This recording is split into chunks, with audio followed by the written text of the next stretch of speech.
دي بقى للفنيين اللي عايزين يبقوا يوتيوبرز. السلام عليكم ورحمة الله وبركاته. ازيكم شباب، عاملين ايه؟ ان شاء الله تكونوا بخير. النهارده جايب لكم منتج جديد. الفيديو ده برعاية لؤلؤة الخليج الباشمهندس حسن عفيفي.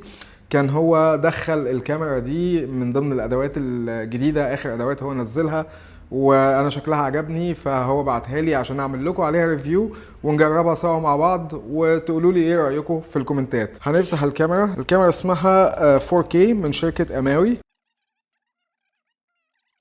طيب هي حجمها صغير، يعني اكبر من كاميرا الميكروسكوب طبعا، بس حجمها كويس لان انا عندي واحدة زيها بس كبيرة جدا. دي حجمها كومباكت صغير وفيها اماكن انها تركب في الحامل. دي بقى للفنيين اللي عايزين يبقوا يوتيوبرز. فيها USB 2 و USB 3، ده مداخل الباور او ممكن تنقل منهم الصورة، وفيها كابل HDMI. تعالوا نشوف ايه الكابلات اللي جاي معاها كابل USB Type C وكابل HDMI. طبعا الكاميرات دي علشان تاخد منها احلى جودة لازم توصلها HDMI. هي تتوصل باليو اس بي 2 او اليو اس بي 3، بس مش هتكون الجودة نفس جودة ال HDMI. تعالوا بقى نركبها ونشوف صورتها عاملة ازاي. ده الكواليتي بتاع الصورة بتاع الكاميرا، والكاميرا بتصور لاندسكيب وبتصور بورتري. يعني لو انت طالع لايف على اليوتيوب او اسف على التيك توك او على اي منصة من اللي هي بتجيب الصورة بالطول، فتقدر تحرك الكاميرا كده فتجيبك بالطول، او فيديوهات اليوتيوب اللي هي الطويلة مش الشورتس اللي هي بالعرض زي دلوقتي ده كده. فالكاميرا بتصور على الوضعين، والكاميرا معاها ريموت كنترول، والكاميرا فيها اوتو فوكس زي ما انتم شايفين كده. هتعمل فوكس على الريموت اهو. والريموت تقدر تعمل منه كذا حاجة. تقدر تعمل فليب للصورة، تقلب الصورة وترجعها تاني، وتقدر تعمل ميرور للصورة وترجعها تاني، وتقدر تعمل سنتر كده ان انا خليت الصورة في النص بالظبط. اقدر كمان ان انا اعمل زوم ان من الريموت، وبعد كده احرك الكاميرا زي ما انا عايز. اعمل زوم اوت. ده كده المنظر ده اوسع زاوية، والكاميرا على بعد يعني ايه طول ايدي مرة ونص. وكمان تقدر تزود البرايتنس، اعلي البرايتنس بتاع التصوير بتاع الصورة، وازود الكونتراست واقلله، وازود الساتوريشن بتاع الالوان واقلله. كل ده من الريموت كنترول. وزي ما قلت لكم زوم ان زوم اوت، واتحرك بالكاميرا يمين وشمال. انا ملاحظ ان الصورة مايلة للون الاصفر شوية، فده اسمه هيو او وايت بالانس، ودول يتعدلوا من المونتاج.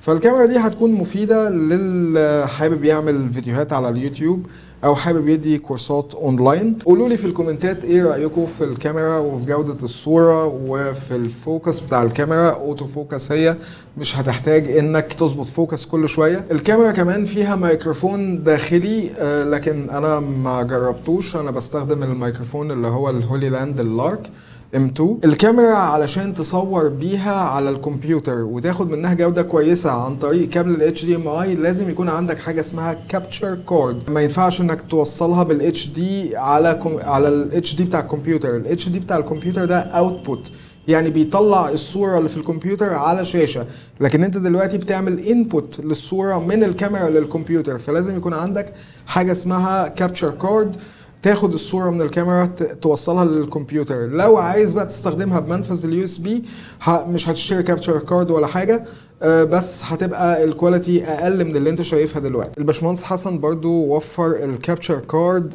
دول كابتشر كارد، يعني بياخد من منفذين. في حالة انك مثلا عايز تصور وشك من الكاميرا دي، وعايز تاخد صورة من الميكروسكوب كمان، وهما الاتنين يتوصلوا بالكابتشر كارد ده. والكابتشر كارد بيكون طالع منه يو اس بي يوصل بالكمبيوتر. تعالوا نفتح الكابتشر كارد واوريكم الفكره على الطبيعه. باشمهندس حسن بيضحي. طبعا الكابتشر كارد ده فيه منه انواع كتير وبكذا منفذ. يعني انا اللي بستخدمه عندي هنا في اربع منافذ بيخلوني اقدر اخد صوره من اكتر من كاميرا. بس انت ممكن تاخد اللي هو ده الدول. لو انت لسه بتبتدي عايز تزود كاميرات ممكن تاخد منه 2، يبقى انت كده معاك 4 منافذ. او انك تجيب بقى واحد من الكبار، طبعا سعره غالي جدا بيوصل $1000. ده شكل الكابتشر كارد. احنا عندنا هنا 3 منافذ HDMI 1 هناخد فيه الكاميرا دي ونوصلها تبقى ان، و HDMI 2 هناخد من كاميرا الميكروسكوب نوصلها هنا. وفي HDMI out ده احنا مش محتاجينه، ده لو انت عايز تعرض على شاشة بقى، انت هتعرض مش هتسجل. انما لو عايز تسجل فهتوصل التايب سي ده بالكمبيوتر، وعن طريق برنامج OBS تقدر تسجل وتبدل ما بين الكاميرتين، وهوريكم دلوقتي. ده هنا كابل التايب سي اللي هيوصل ما بين الكابتشر كارد والكمبيوتر. دلوقتي انا موصل الكاميرا دي والميكروسكوب على الكابتشر كارد، واقدر بضغط زرار انقل ما بين الصورتين بتوعي بتاعتي، صورتي وصورة الميكروسكوب. وفي كذا وضع، ممكن ان احنا نحط الصورتين كده جنب بعض، وممكن ان احنا نحطهم تحت بعض. معلش انا عندي كركبة اسلاك واضطريت ان انا اشيلهم، فالكاميرا عمالة بتفصل وترجع، ده بسبب ان الاسلاك مهزوزة. نقدر ندمج الصورتين مع بعض باكتر من طريقة، ونقدر ان احنا نكبر ونصغر. هي فين الصورة؟ اهي في الجنب اهي نقدر نكبرها، ده كده اقصى حاجة ليها، ونقدر نصغرها تاني ونحط الصورة دي في اي جنب احنا عايزينه، ونقدر نعكس اهو. خلينا بقى صورتي صغيرة او اكبرها بالحجم ده.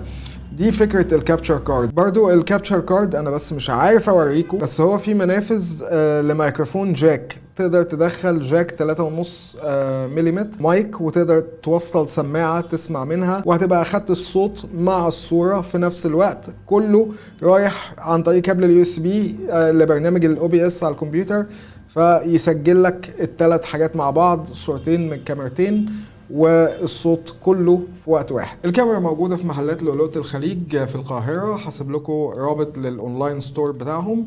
بحب أشكر الباشمهندس حسن عفيفي، ومستني رأيكم في الكومنتات، تقولوا لي إيه رأيكم في الكاميرا وفي جودة الصورة. بشكركم جدا، مع السلامة.